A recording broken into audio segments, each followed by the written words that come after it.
बाहेर मस्त पाऊस पडत होता आणि मला चीज गार्लिक ब्रेड खायची इच्छा झाली आणि मग काय बनवलं की चला तर मग वळूयात रेसिपीकडे. हाय हॅलो नमस्कार, मी काजल. द महाराष्ट्रीयन पोर्टमध्ये तुम्हा सर्वांचं खूप खूप स्वागत आहे. तर इथे मी 2 मोठे चमचे बटर घेतला आहे, त्याच्यामध्ये बारीक चिरलेली कोथिंबीर आणि ठेचलेला लसूण घेतलेला आहे.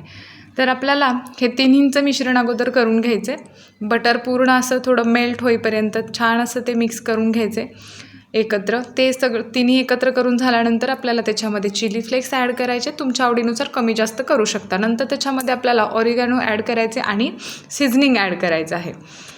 तर हे सर्व मिश्रण आपल्याला नंतर पूर्ण एकत्र असं करून घ्यायचं, एक पेस्ट तयार करून घ्यायची आहे. हे मिश्रण तयार झाल्यानंतर आपल्याला पॅन गरम करायला ठेवायचे गॅसवर. पॅन गरम केल्यानंतर पूर्ण पॅनवरती मी इथे बटर पूर्ण स्प्रेड करून घेतलेलं आहे सगळीकडे आणि त्याच्यावरती आपल्याला ते जे ब्रेड आहेत ते शेकून घ्यायचे आहेत. फक्त हलके रोस्ट करायचे, जास्त रोस्ट करायचे नाही आहेत, हलके रोस्ट करून घ्यायचे आहेत आपल्याला.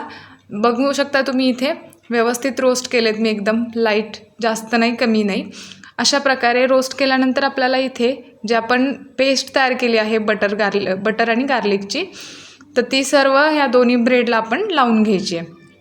दोन्ही ब्रेडला लावून घेतल्याच्या नंतर इथे मी स्लाइस चीजचा देखील वापर केला आहे आणि मॉझरेला चीज देखील वापरलं आहे. तर मी एका ब्रेडवरती चीज स्लाइस ठेवणार आहे आणि दुसऱ्या ब्रेडवरती मी मॉझरेला चीज पूर्ण ब्रेडवरती टाकलेलं आहे. तर चीजवालं जे स्लाइसवालं जे ब्रेड होतं ते आपण दुसऱ्या ब्रेडवरती टाकून घेतलेलं आहे आणि अशा प्रकारे आपण हे दोन्ही ब्रेड तयार केले होते आणि दोन्ही आपण हे शेकून घेणार आहोत.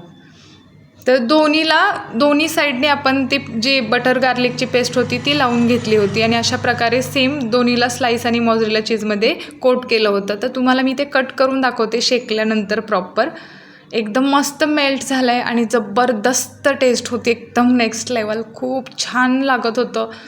बाहेर जायची गरजच नाही आहे. पाऊस पडत असताना तुम्ही मस्त घरातच एन्जॉय करू शकता. ही रेसिपी नक्की ट्राय करा. आपल्या चॅनलला सबस्क्राईब केलं नसेल तर अशाच नवीन नवीन व्हिडिओज बघण्यासाठी चॅनलला सबस्क्राईब करा, लाईक करा, कमेंट करा, शेअर करा आणि तुमच्या प्रतिक्रिया कळवा. थँक्यू.